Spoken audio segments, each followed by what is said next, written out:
Hey everybody, in today's video we're going to be talking to our friend Ben the Physio. Based in Adelaide, we're going to be talking about all things of best practices for anyone with special needs training inside a gym environment. Really excited, this was a great chat. I hope you enjoy yourself and learn something. It just shows that you both care, and honestly, man, at the end of the day, nobody cares how much you know until they know how much you care. Yeah. That's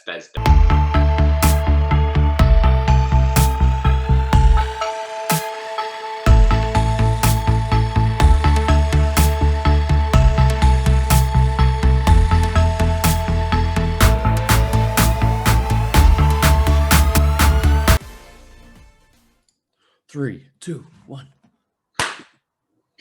Is that how you started? I don't even know. so. Maybe. Maybe.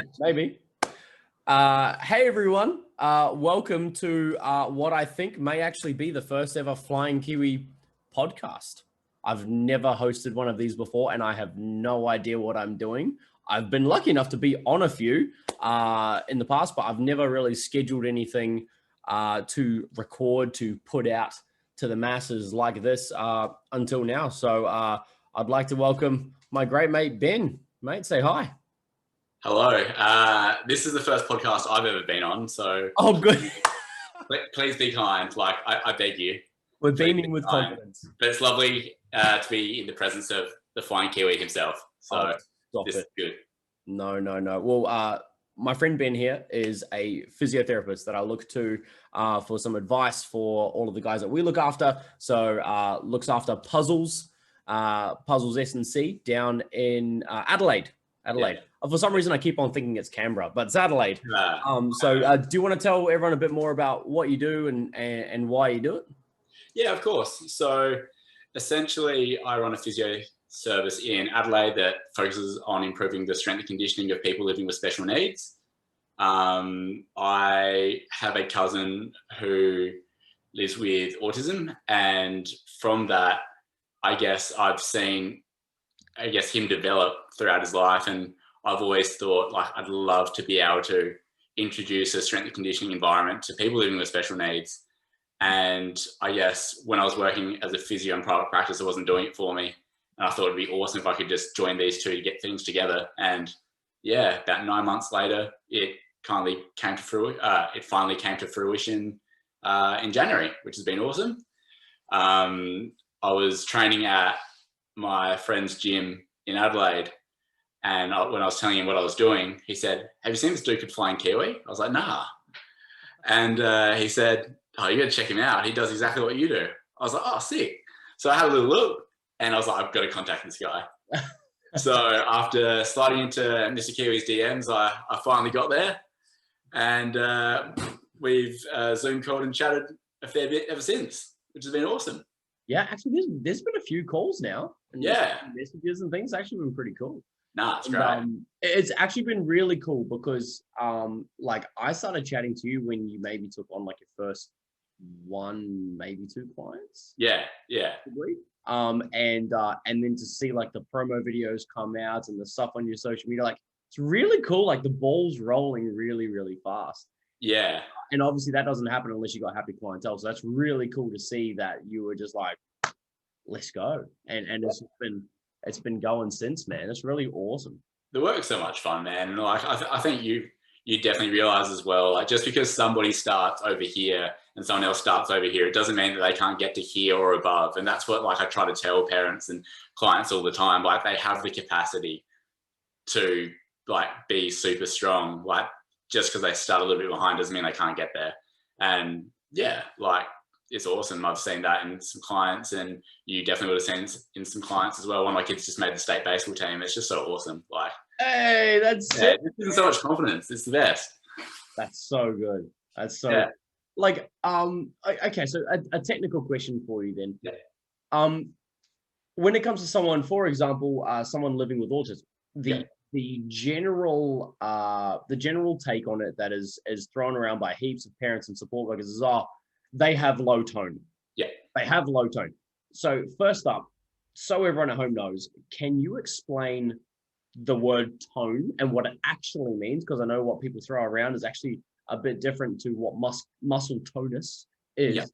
And number two, your opinion on the idea that the autism itself is causing the tone versus kind of what I believe is actually just a lack of the physical, activity in day-to-day, possibly causing like a low tone, just because out of pure exposure, they're actually just not doing that much, and therefore they are maybe weaker than the average lad or lass. Yeah. So like with muscle tone, like it's a spectrum, right? You have low tone, like normal tonic, and high tone. So like with low muscle tone, like the muscles are a lot floppier, so they have to work a lot harder to be able to contract. Whereas like normal tone, I guess it's hard to define normal, but like it's just normal to contract. And high tone, it's a lot, I guess, muscles are a lot tighter, and like it's just, yeah, they have to work a lot harder as well. So it's kind of like the middle ground, which everyone wants. Now with the whole low muscle tone thing, I think people are definitely born with low muscle tone, but the biggest thing is low muscle tone, you can still get strong with low muscle tone. It just means the muscles have to work a little bit harder. And if you build more strength, muscles don't have to work as hard because they're more efficient in the way, I guess, they move. So that's why people can kind of catch up to people who don't have low muscle tone, or people who aren't on the spectrum. Yeah, okay. So like they're as like a baseline example. So if someone was to go, okay, put 50% effort into this, what 50% effort is 6 months before the gym versus 6 months into the gym, the output might be higher. Yeah. Yeah. Okay. So, what their version of like, a half-assed attempt is actually very, very different over the course of time.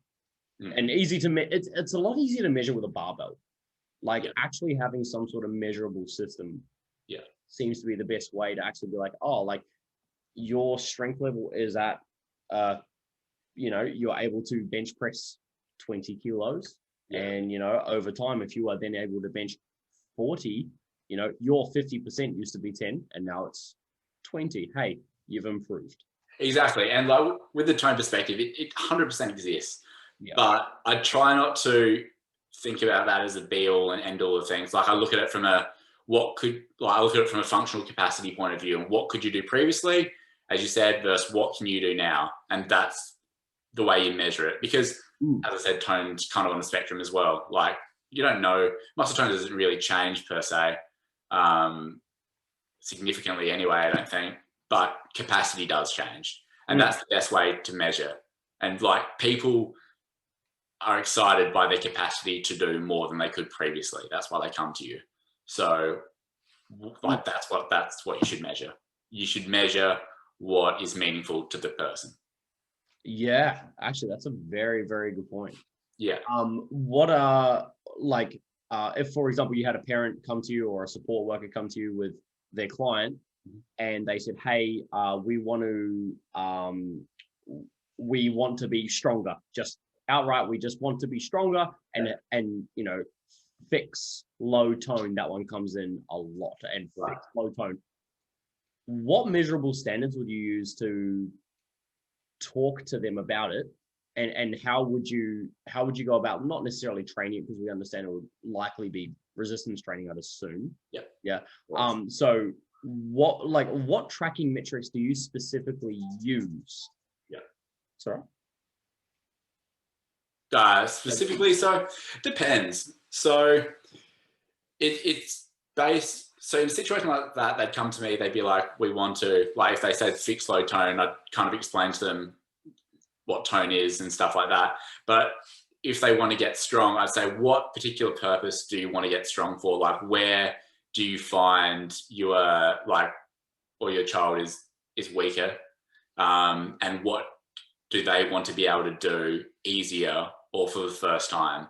And then from there, I'd break it down. So I'm just trying to think for an example. Right, okay. So Grace, one of my clients, she wanted to be able to like walk further, and without getting tired. So I'd be like, right, okay, let's walk around the block and let's measure that distance and let's measure that time. Then from there, as like an outcome measure, we'd measure her going around the block again in, say, 4 to 6 weeks, see if she beat her time, or we just increase the distance. Like, honestly, like, you don't need to reinvent the wheel for this kind of stuff. Like, the simpler it is, the better. 100%. Yeah. And like, I don't know about your particular experience with it, but I've found the best way in communicating it with parents is like, is bringing it to a number. Just having something tangible that we can go, you know, saying, oh, you know, in your example, saying she's less tired is very different to saying, hey, she managed 3 laps around the block instead of 1 this time around. Yeah. We're killing it. Like, it's an understanding thing too. Quantitative data is huge. I've started for a couple of my clients writing a letter of recommendations to get Apple Watches and stuff like that. So people who are keen on distance and I guess like step count and all that, just so it's not only good to track data, but it's a really good source of motivation. Yeah. So yeah, like I love that stuff. Like I think it's really good. Like, and just translating something like for a baseballer who needs to be strong, like at pitching, so they need to have good shoulder strength. Like we'll measure like a shoulder press, and then we'll train that, and then we'll reassess that. Yeah, just stuff like that is usually what I do, and I think it works really, really well because then I can quickly go to the parents and be like, "We've done this like initially, and now we can do this after 2 or 3 weeks time. This is the measurable improvement."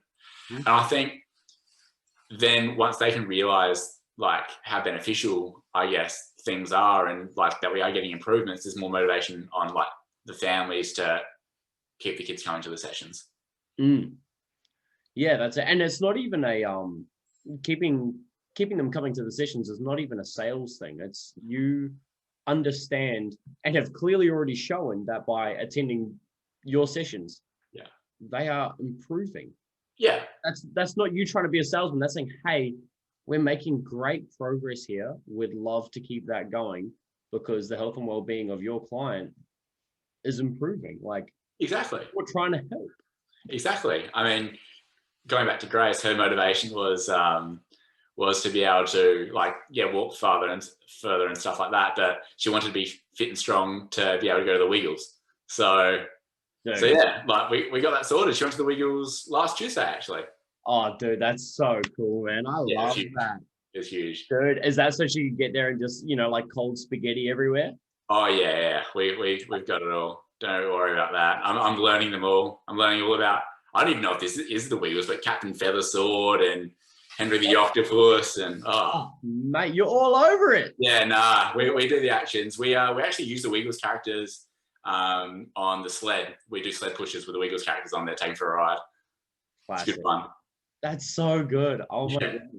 And yeah, like even the translation of or like not even translation of it, but the motivation coming from something completely extrinsic. Yeah.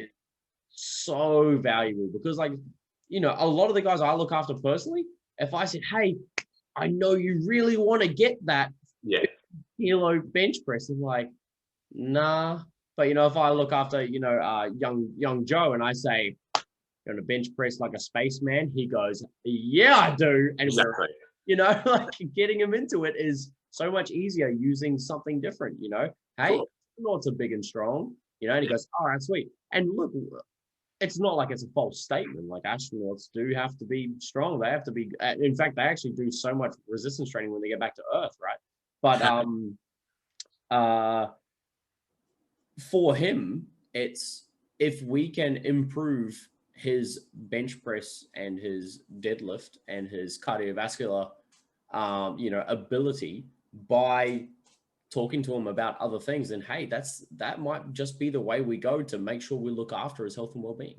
Yeah, absolutely. Look, it's whatever works for the person. Dude, everything should be individualized. So I don't think anything should be generalized. And once you kind of work with someone, you get a feel for what they like and what they don't like and what will motivate them. It's like working with anyone, really. Which is awesome. And your cueing's always been on point. Like I've been watching your videos. So everyone gets you. We try. Yeah. Okay. Those pauses are pretty gutsy on those on the bench press. Oh, it's just starting from scratch. It's just bringing that weight all the way to just straight barbell. Yeah. And just working it back up. Like, I mean, like, okay, so what would you do in terms of prompting for a pause rep bench press then? What would you do? Oh, they were perfect. I like them. No. I'm cool with like what I do. I mean, how do you go about coaching it? Like, what do you do? For a bench? Yeah. Ooh. So from setup? Sure. Like, wait, like if you had a client come in and you say, we're going to do a bench press, and they go, yeah. From there. Right. Cool.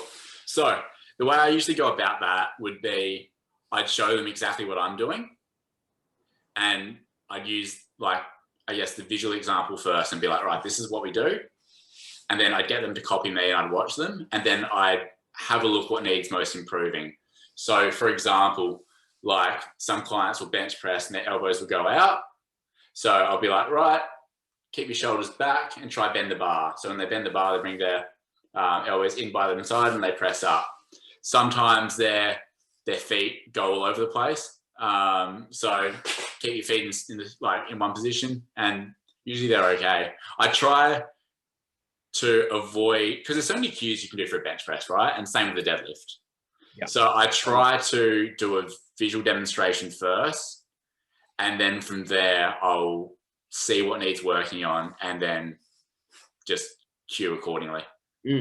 Yeah.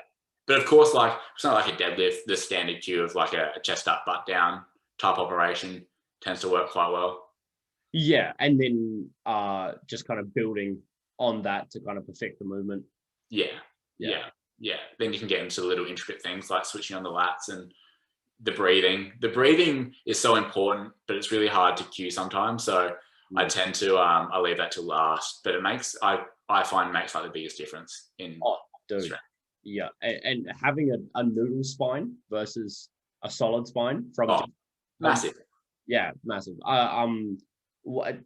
It's only came up kind of in the past 3-4 months. Yeah, we're getting the guys to hold their breath. I'm trying to remember the client I was with. I think it was Big Geordie, and he was stepping in for a lift, and I was still trying to get him to hold his breath. Still trying to get him, and one day I just said, imagine you're underwater, bud. What do you do? And he goes, and that was it. That was like, I had searched for words and coaching him for months and months and months, like a couple of years. And that was it. It was just pretend you're underwater. Have it?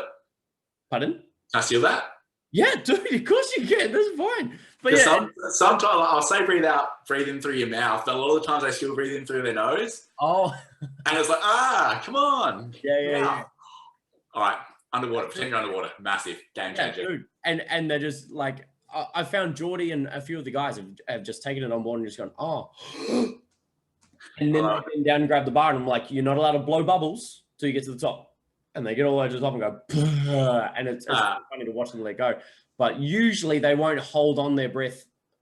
Like you get two polar opposite ends of the spectrum. For myself personally, is I either have the guys hold their breath, whoop, and they get halfway up and they already go, and that's not too bad. Getting them as close to the top as they can, and then they get to the top and they breathe out, or they hold their breath for like 9 reps straight. I'm like, come on, let go your breath, blow bubbles. And they eventually they'll be bench pressing, and then the bar just kind of flops, and then they just, I'll pick that up. Yeah. But yeah, that's been a huge cue. And it was just on the back of just trying to, I think it was rebuilding Geordie's deadlift. And it was just that one day I just went, like you're underwater. And suddenly that was it. And I was like, how exciting is it when you get that moment where it's like, yes. Oh man. Yeah. And actually another one for Geordie was I was trying to get him to have like lower hips, obviously higher shoulders before lifting a deadlift. Pretty common sense. And he was doing it the majority, but I couldn't get him to bend his knees properly. And I couldn't get him to, he'd try and have his eyes up as best he could. And then as soon as he went to go lift, his eyes would go from like here, which again, like having the neck like this during a deadlift is not even the greatest. You kind of want it here, I guess. But the two major ones that I give the majority of the guys now is I move their feet slightly back from the bar and I just say, make your knees touch the bar. Yeah. So they just instantly bend knees first and then they come down, and because of that ankle translation forward, suddenly their hips come way lower. And then with Geordie, the specific one I gave him was I started pulling his hair. And I was like, I'm going to be like a puppet man, you know, like Pinocchio. And he's like, yeah. And I was like, I want your hair to just go to the roof. This bit right here, I just wanted to go to the roof. And he was like, oh. And he got in for his first deadlift. And it just went, boop. And I was like, oh, we've done it. Oh, my goodness. That's so good. But like, it's know your athlete. You have to. It's know your athlete. You know, like I could come down and have a couple of your guys and girls. And I could try my prompts and they would not give a shit. It's the same if I came up to you. Like, it's just, right? Yeah. Yeah. And then, but they're so used to your coaching, they understand that. It's like, who was it I was speaking to? So a few years ago, I was competing in powerlifting and we had a big competition. Can't remember what it was. There was a rather large, it wasn't like a major competition. It was just that there was a lot of people entered into it. And while I was there, I had my coach at the time, Brandon, was there. A whole bunch of people yelling, screaming, and I went for a deadlift, bit of a struggle of a deadlift. And as I was coming up, my head was all the way down, and all I could hear was yelling, screaming, whatever. And then out of everything just seemed to go quiet. And all I can remember is Brandon going, head up. And I went, oh, and the lift just came up, right? Out of all those yells and screams and everything like that, my brain was attuned to listening for his voice only. Because I remember yelling and screaming, walking all the way in. And as soon as he said something, I remember nothing else. It was just his voice. It's a trust thing. That happens. It's a trust thing. Yeah. That's why it's so important to build a good relationship with your athletes. Because if they trust you, they'll listen to you and they'll take more note of what you're saying. And then, like, they will get the results and they will be able to listen. They will be able to, facilitate the cues. Yeah. I don't know. Like, even with me once when I was deadlifting, for some reason, when I deadlifted, I just couldn't switch on my lats. So I don't know why. I don't know what was going on there. And then I was training at my mate's gym in Adelaide called Fuzzies. And what happened was, Fuzzies. You're not switching on. No way. Yeah, we know Fuzzies. They used to look after the GPC Nats. Yeah, exactly. Yeah. I know. Yeah, so Fuzz was ripping into me that I wasn't switching on my lats. I was like, mate, like, I don't know. Like, I can't do it. I can't do it. I'm physio as well. So I don't know why, like, I wasn't then, but still, like, why aren't they switching on? So, and then he's like, right, hold on to a chin-up bar. So I held on to a chin-up bar. And he's like, pretend to do like a mini chin-up like that. And I was like, oh my God, I get it. And it just clicked. That was and it. Just little things like that. Yeah. And I trusted him, so I did it, and it worked. And then now I can do it now. No, that's so good. Like, Unreal. And it is. It's the trusting, and I think a knowledge thing. I am hoping that we have a lot of like support workers and parents and stuff that are all like kind of watching and listening into this, because the whole reason I think I'd love to keep this whole podcast style thing going is trying to just teach as many athletes, as many parents, as many support workers as possible about helping the special needs population just get stronger, live a longer life, be more independent. Yeah. And stuff all comes into it.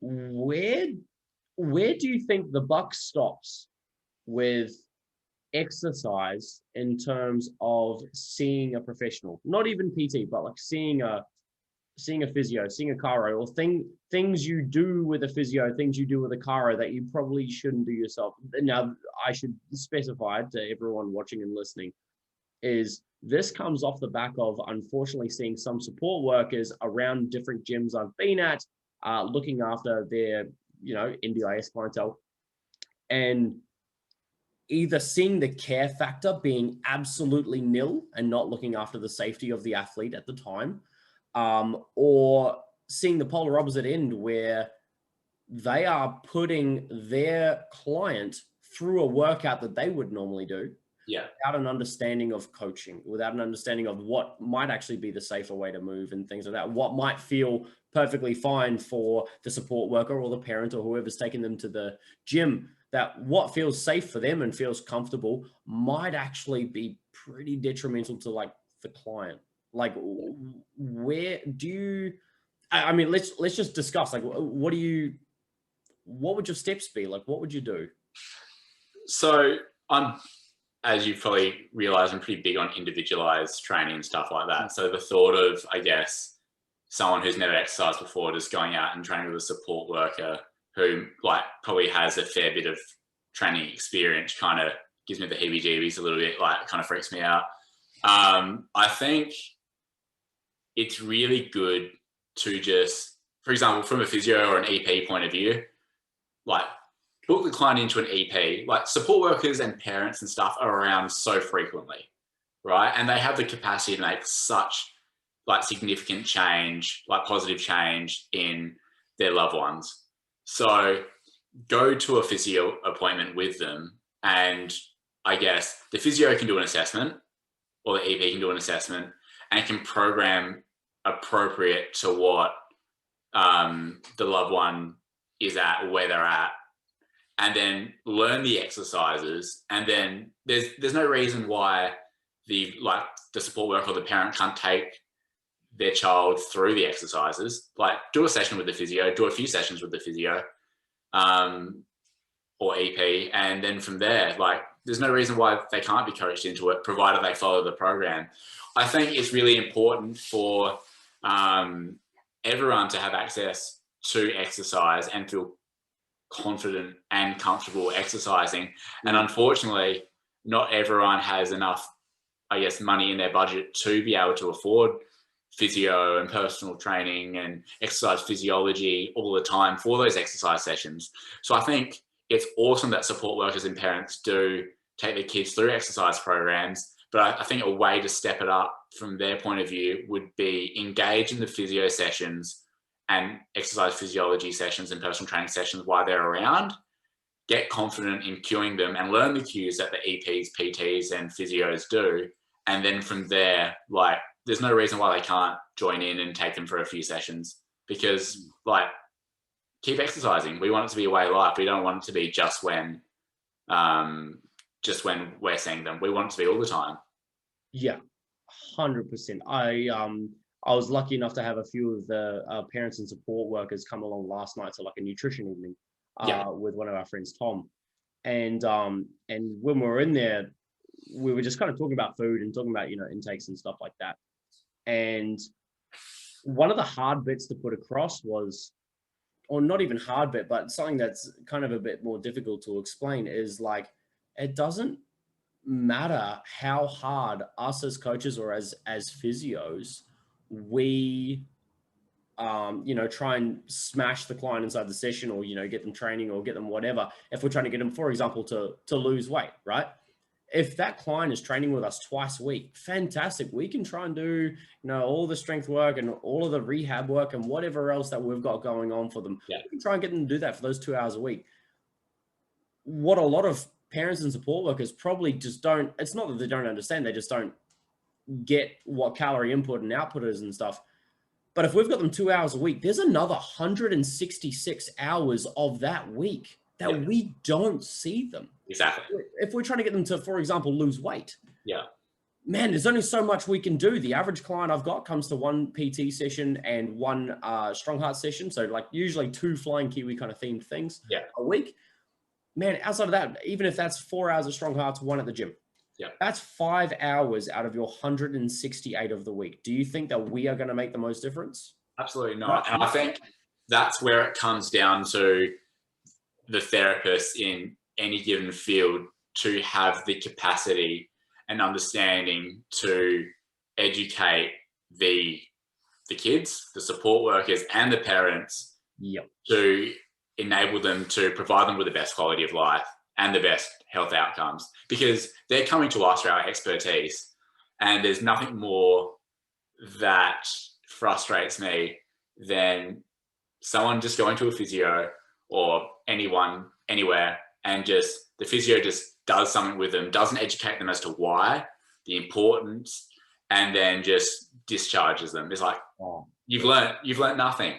Yep. Like, we need to be able to implement strategies in everyday life in order to, improve their quality of life. Yeah, 100%. It's what's the term? Running a suicide practice, where basically you are trying to educate your clientele and fix up your clientele so much that you literally never have to see them again. Like, you do such a good job of teaching them, you do such a good job of helping them that they don't actually need you anymore, and they come to you for maintenance. Yeah, like, I love my clients, and like I'd never want to lose any of them, but I'm not doing my job if I'm not educating them and hopefully building them up to, I guess, the knowledge base that they can be able to train independently, safely. Like, they shouldn't have to, not everyone should have to see me all the time. That's not the way it should work. It's like, you shouldn't have to go to a physio once a week. Like, quite frankly, that's bullshit. Like, it just shouldn't work like that. Yeah, and I mean, like, it's especially if you're just getting manual therapy, just don't get me started. Oh, really? Yeah. No, that's but like you said, like, how often do your clients usually see you a week? Like, once or twice? Once or twice max. Yeah, cool. And when they see you, like, coming back, like, the food analogy is just easy for people to understand. Like, if you are coaching them to, hey, look, like, here's all the best things to eat and all that sort of stuff. And then you go away and you go, hey, look, we've given this to you. Please take it on board and go apply it in the rest of your life, right? Actually, let's use like a physio exercise, right? And you say, look, we are trying to fix up your shoulder. We're doing some band work. Sweet. They go away for that entire week, the other 167 hours, and they come back and see you. If they haven't done their homework that you've prescribed them, not for the lack of the client, it's for the lack of either the support worker or the parent, maybe just not understanding how much of an impact it has by not doing it. It's not that they don't care. It's not that they don't love their son or daughter, or they don't really, love being around their client. It's that they don't understand what level of impact that they can have with their client by them just, listening to.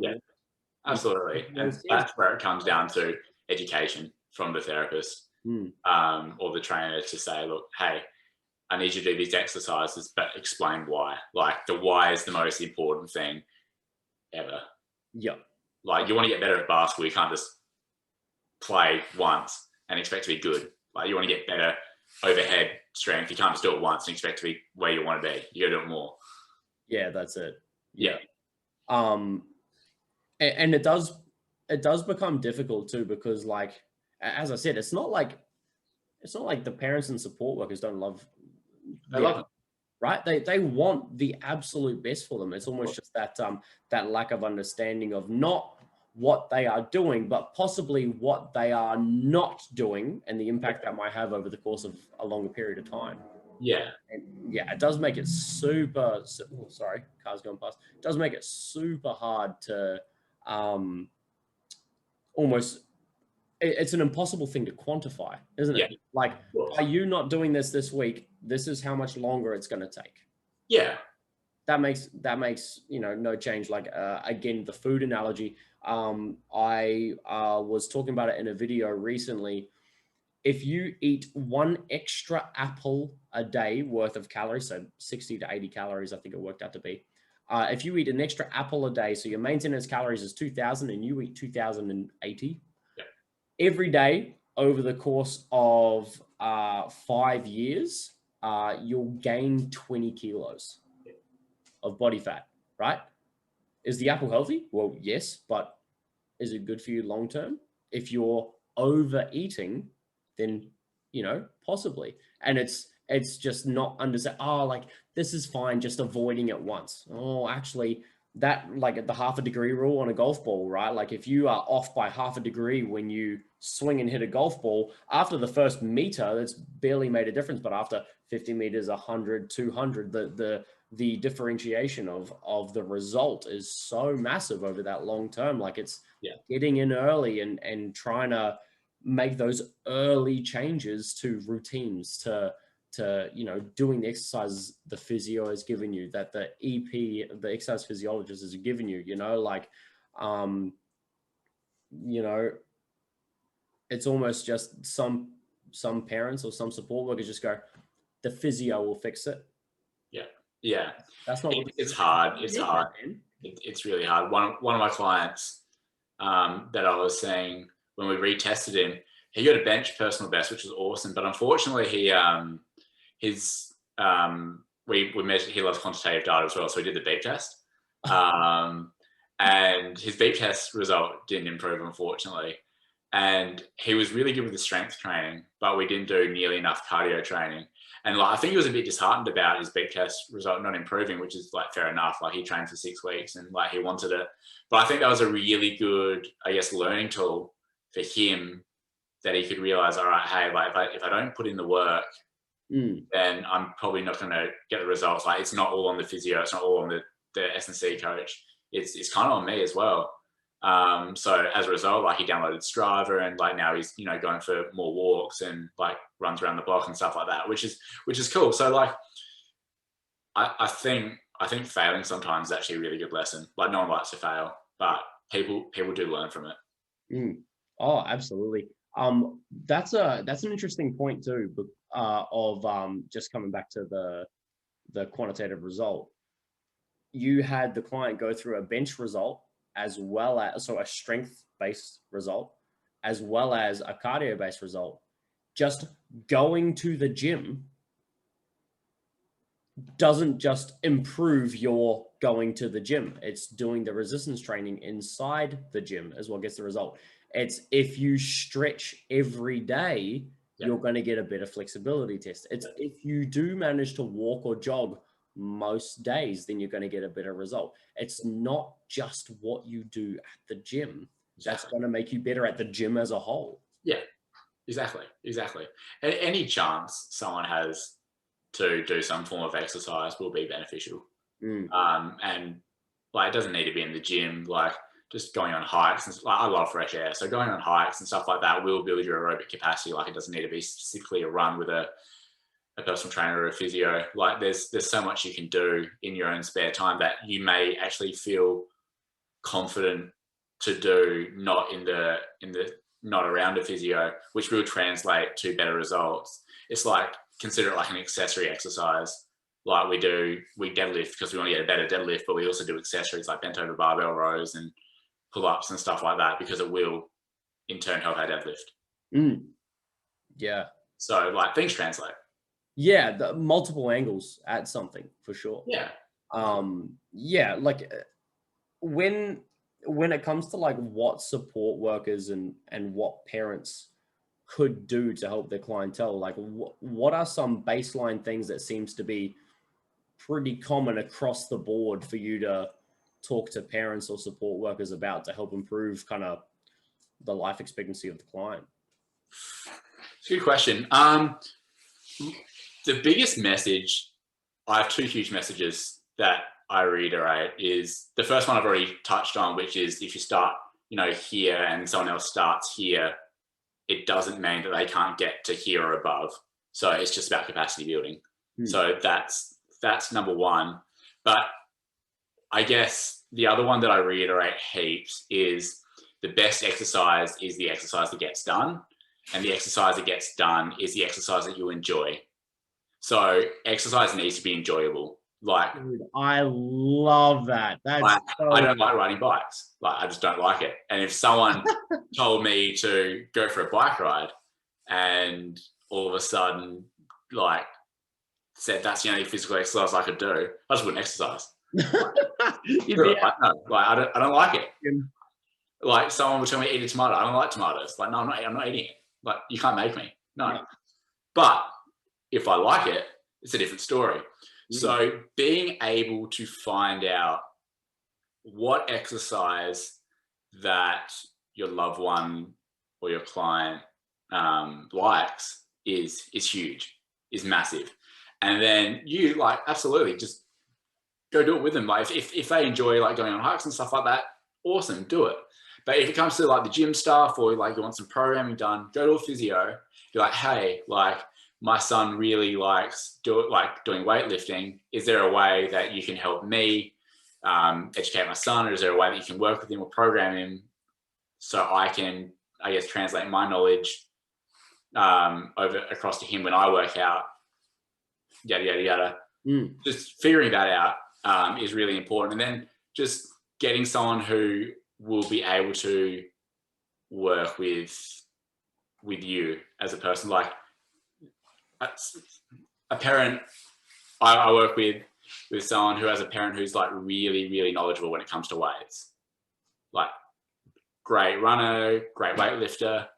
And if she said to me, like, I'd love my son to be able to train with me, but I need a program that, you know, he'll feel comfortable doing and that I know is safe, I'd be like, yeah, sweet. So I'd assess him, I'd do the program with him, and then I'd show like mum or dad the program. And then from there, like, there's no reason why, like, because I know and I'm confident that mum can do that kind of stuff. There's no reason why mum can't take their child through the program and just come to me every month or so with any questions and for the odd session. Yeah, and we can tweak it. Like, there's no reason. So just knowing what they enjoy and finding the best and safest way to go about participating in that exercise is, I think, the key. Yeah, 100%. Would you say getting between like an OT or a physio, would you say that like there's a pretty well overarching thing where like before any sort of gym started, any sort of exercise, that some sort of assessment should be done? Or do you think it's more kind of if you know that there's an issue with like be it an issue with tone or, you know, like a muscular dystrophy, CP, you know, Down syndrome, stuff like that, even Fragile X, like, would you say that, you know, you'd recommend for parents to go see a physio first? I would recommend it. It doesn't hurt at all. I think in those situations, it's better safe than sorry. I guess a way I describe it is if a parent went to the gym for the first time. Oh, good, I can eat my gummy bears. Yeah, go for it, yeah. If a parent went to the gym for the first time, they wouldn't just tackle the exercise equipment without knowing how to do it. So in that perspective, I'd use that analogy or metaphor, I'm not sure what it is, and apply that with their son. But because physios and EPs and OTs have like a really good understanding of the presenting condition, I'd say rather like than send them to anyone, just go to a physio, an EP or an OT and get them to assess. And then from there, make a plan. Yeah, for sure. Oh man, I totally agree. I think everyone should, and I mean, this is completely irrelevant of whether they're going to go and see a PT or not. Yeah. Like, this is just the basics of I think that's one thing that's not talked about a lot. To support workers or to parents or to anyone inside the NDIS, is that like PTs are very different to an exercise physiologist, are very different to a physio, are very different to an OT. But we're all kind of in the same bucket of funding almost. And so therefore health and well-being is all just under one lot. And so it doesn't matter who we go see, you know, and that makes it really hard. Yeah. Because I mean, I don't know, there's probably difficulties for your end too, but like from my end, one of the common ones that gets really frustrating is that people just go, oh yeah, well, we've got funding for physio. Can you just do it? So if you are required to see a physio, I'm sorry, but that's above my pay grade. Like personally, I have a certificate 3 and 4 in fitness and then a diploma in fitness.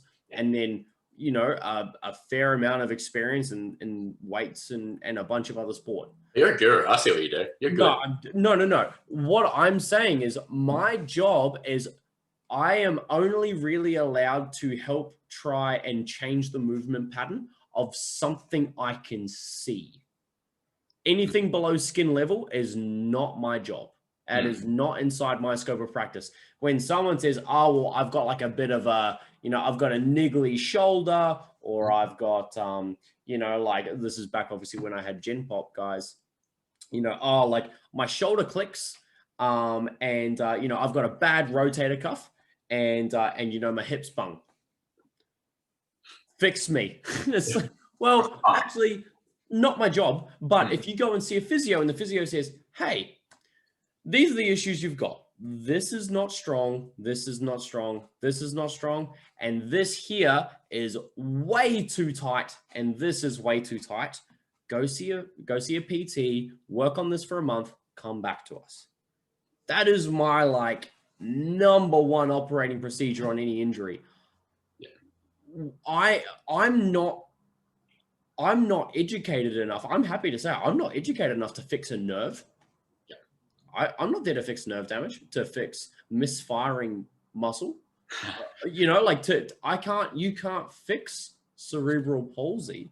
So you can't tell me, just like get them stronger. No, that doesn't work. Like, know your athlete, go see a professional. Like, I think though, it's really important that physios communicate with personal trainers. So, because there's so many good personal trainers, like, especially yourself. Like, so if I had a client, for example, that worked with me, but I live in Queensland hypothetically, and also was seeing you, and they had an injury, I think it's really important for the physio to communicate with the client, with the personal trainer, saying, hey, like, you can continue to do this stuff, hold up on this stuff for a little while.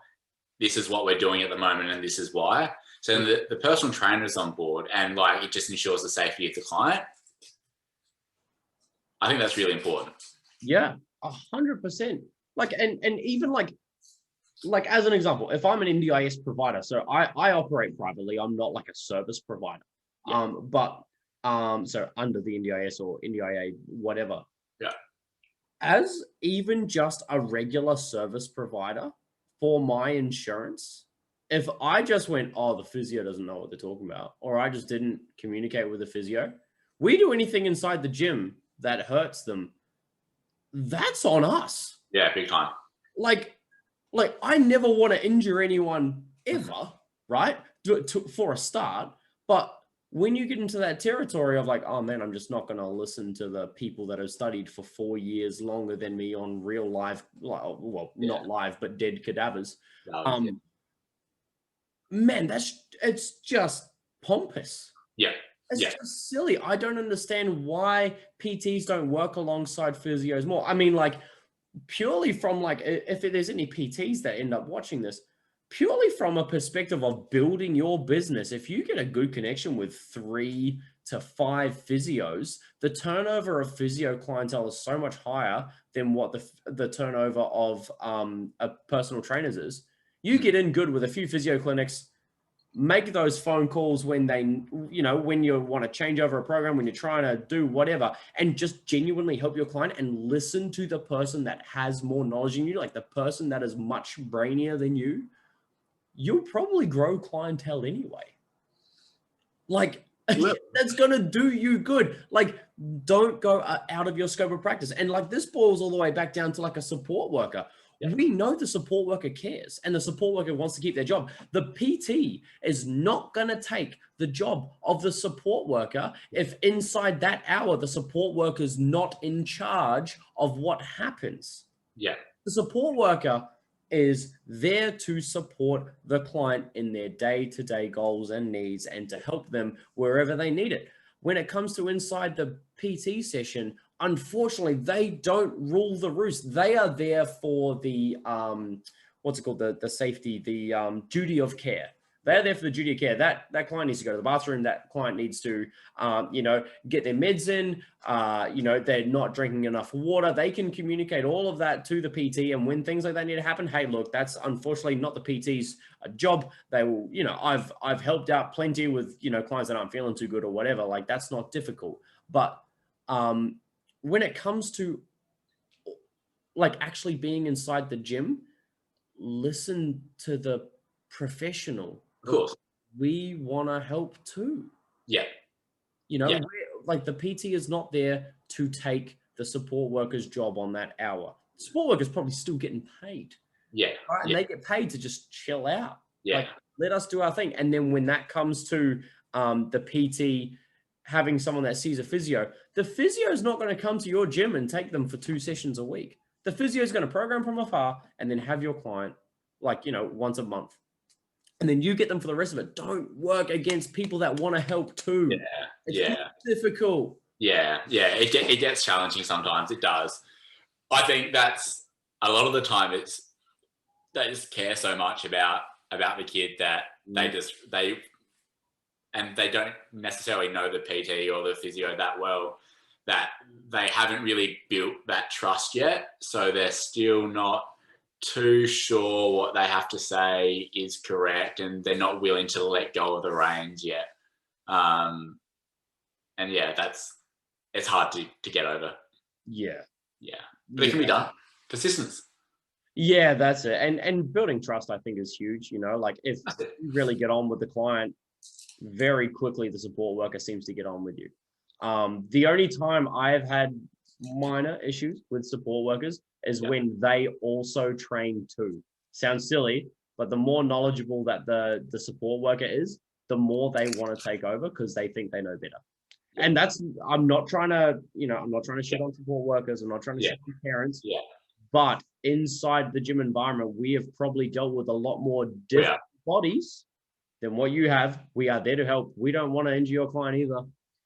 Don't tell us what to do. Yeah, that's so hard. That's so hard. I think the best way you can approach that is by kind of educating, I guess, them, if they're willing to listen, about why you're doing what you're doing. And if they take it on board or not, that's one thing. But you're inevitably going to get results with your clients. So once you start to get results in your clients, and if you continue to educate, they'll eventually trust you a little bit more. Yeah. But it's hard. It is challenging. I've been lucky that I haven't had to deal with that too much yet, but I'm sure it will come. Eventually. You're due for it, mate. Yeah, I am due. I am due for it, and I'm sure you'll be hearing about it if I do have to do it. I get all the fun stories. Yeah, all the fun stories. I mean, I'll give it to support workers, man. Like honestly, 99.9% of them are all so fantastic. Parents are so fantastic. We all have a common goal. Work in the common goal. We want to see our athletes be more active. Have more daily independence, live a longer life. We all want that. Work together, communicate. If there's something the PT or the physio says, hey, can we try and aim to do this, once a day, once a fortnight, or whatever it is, hey, I need you to put your foot up on a chair, twice a day for 30 seconds, stretch those hamstrings, right? If we can work alongside a support worker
the difference we can make with the athlete is huge. Huge.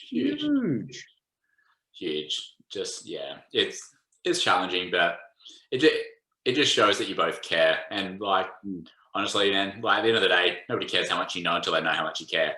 Like, yeah, they just don't. Like, if you show you care, people are, all right, cool. Like, if I go somewhere and someone treats me as a number, like, they've lost me, like, immediately.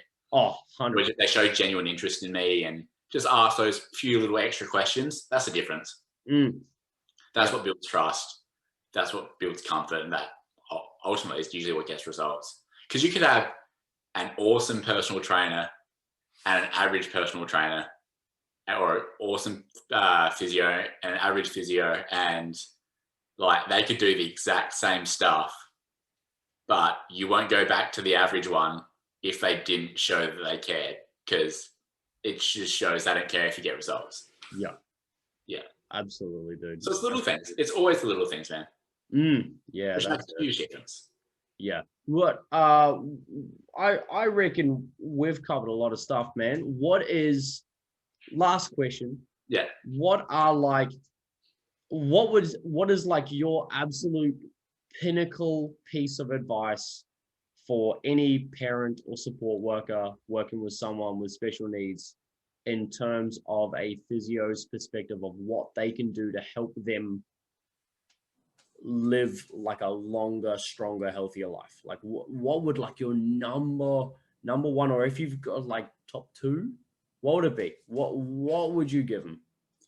I think have a sit down with either like the child or like your partner or your support worker and say like, hey, like, is there any physical goals that can be met, that, or is there anything that you want to be able to do that you've seen being done but you're not confident at doing yet? And then find someone that you trust or someone that shows that they care, and I guess figure out a way that you can do it. Like, just I think it's really important that opportunity is provided to people with special needs, and a lot of time it's not. They're protected, and like I get it, like parents are nervous, support workers are nervous, but there is just so much they can achieve that a lot of the times they're not given the opportunity to achieve.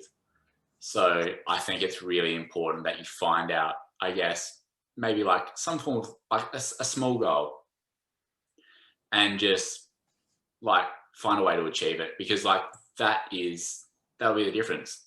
That'll be the difference to like their confidence increasing. Just like, I just don't even know.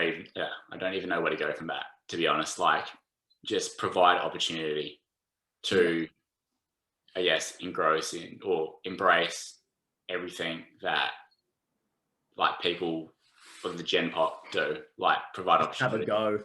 Just have a go. Give it a crack. Like, there's no reason why they can't. Exercise is for everyone. Everyone fits in. That's Puzzle's motto. Everyone fits in. Everyone fits. Dude, I love that. Everyone fits in. Get it? Because Puzzle. He's clever. Oh yeah. I like that. I was actually sitting at this very desk when I figured that one out. Oh, very nice. It all just fell into place. Like a puzzle. Well, you kind of push it into place a little bit. Yeah, you know. Yeah, it'll work, I'm sure. Just cut the edges off. Just mash it in. I like that. Yeah.